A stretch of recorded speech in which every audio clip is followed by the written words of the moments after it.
glass tempering furnace aluminum profile drilling and chamfering machine. CNC automatic drilling and chamfering machine.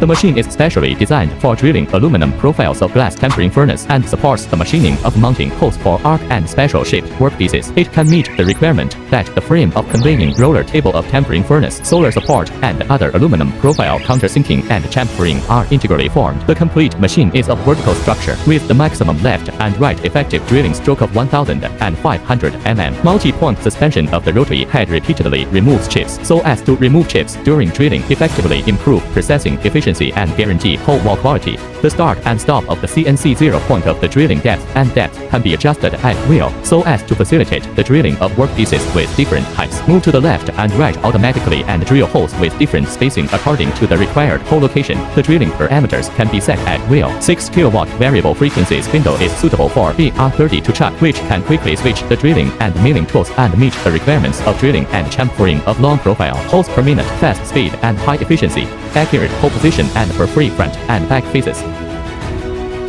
The interactive human-computer communication interface is free of programming and can be operated without full-time operators. Combined with air cooling design, the spray cooling system prolongs the service life of the drill bit, reduces fines, and helps the plant reduce cost and efficiency and green emission. With automatic cumulative borehole counting function, it can record the number of boreholes per day or shift to avoid manual statistics error. Ultra-long T-slot design of 1,500 mm, easily compatible with various cooling fixtures, meeting the requirements of multi-angle rotary machining. 800 kg steel structure body matched with anti-seismic phase realizes zero shaking during drilling.